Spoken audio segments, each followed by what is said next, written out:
اے اللہ ایک دن تو سب کا حساب کتاب لے کر سب کو جمع کر کے سب کو کھڑا کر کے حشر کے میدان میں تو حساب کتاب لے گا، تو اے مالک ہم تجھ سے دعا کرتے ہیں، ایاک نعبد، ہم صرف اور صرف تیری عبادت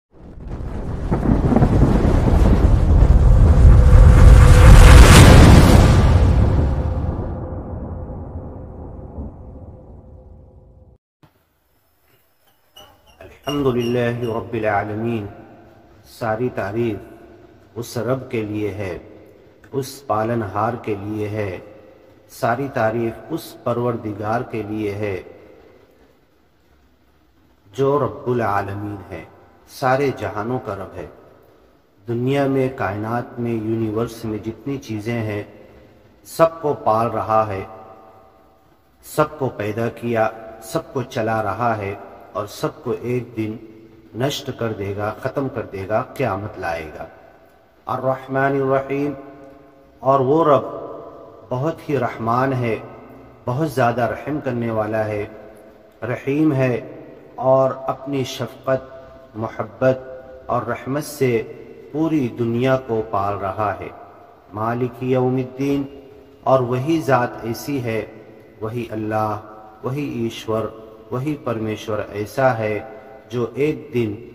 پوری دنیا کو ختم کر کے، پوری کائنات کو نشٹ کر کے حساب کتاب کا لانے والا ہے۔ مالک یوم الدین، جس دن ہر عقل والے کو، انسانوں کو، جنوں کو حساب کتاب کر کے جنت یا جہنم میں ڈالے گا۔ ایاک نعبد،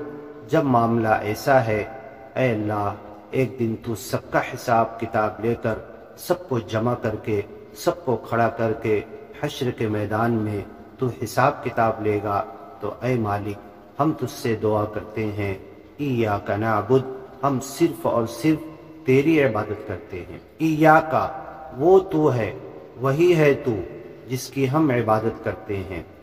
ایاکا نعبد، ہم تیرے ہی بندے ہیں، تیری ہی بندگی کا حق ادا کرتے ہیں، تیرے ہی بندے بن کے رہیں گے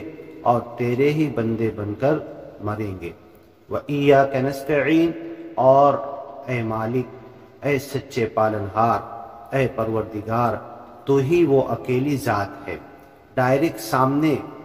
سچے مالک کو خطاب کیا جا رہا ہے کہ تو حاضر ناظر کا صیغہ اس سورے میں، سورۃ الفاتحہ